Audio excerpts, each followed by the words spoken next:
What's up, guys, and welcome back to Rising Thrills, your #1 source for Pennsylvania, New Jersey, and Maryland roller coaster content.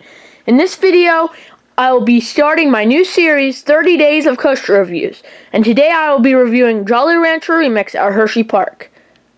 In 1991, Hershey Park opened Sidewinder, which was a Vekoma boomerang, which was a coaster that is common at a lot of parks throughout the United States and around the world. At this point, a lot of parks were getting this coaster, and Hershey Park was one of the last parks to get one of these. But in 2022, Hershey Park announced on the day 2/22/22, so it was a pretty cool time to announce that. They announced that Sidewinder would be rethemed to Jolly Rancher Remix.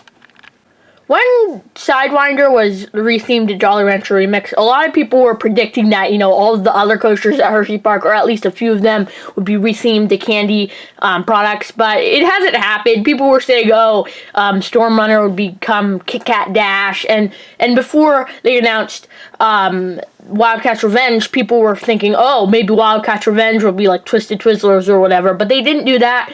Obviously, Hershey Park only has two coasters themed to candy, this and Candemonium. But it's really, the only reason why they rethemed this is it wasn't necessarily to have a candy theme, just so more people would ride this ride, so people would think, it's a new ride because it's rethemed. Jolly Rancher Remix starts off with you being pulled up out of the station, up a 116-foot spike.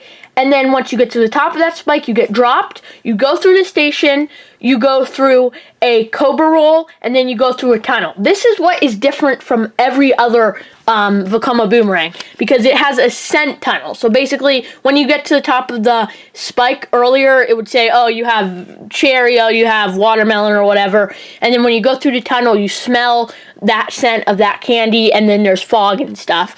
After you go through the tunnel, you go through a vertical loop, which actually this is the most intense point on any ride at Hershey Park. Obviously, it's the same intensity as every other Vekoma boomerang, but it's the most intense point of any ride at Hershey Park. It pulls 5.2 positive G's, which is a lot. After you go through that vertical loop, then you go up another spike, which is the same height, 116 feet, and then you drop through that, you drop down that spike, then you go through the loop again, you go through the descent tunnel, you go through the cobra roll again, and then you go through the station, and then you go up the spike a little bit, and then you come down into the station, and then the ride's over.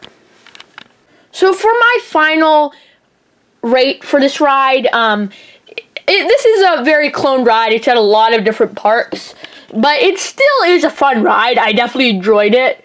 Obviously this isn't the ride I go on the most at Hershey Park, but I still enjoy riding it. It's not a bad ride. I'd rather ride this than Coca Cruiser or something. But for my final score, I think I'll give it this a 4, just because of the fact that it's cloned. I would say this is probably one of the best boomerang, just because of that scent tunnel and stuff, and especially since the flat ride mixed is right there, and if you get a dual, basically, that could be pretty fun. But I'll give the final score is a 4, just because this ride is, I like it, but I don't think it could go any higher just because it's cloned at so many different parks. But I think the final score will be 4 out of 10. I hope you guys enjoyed this video, and I hope to see you in the next one. Goodbye.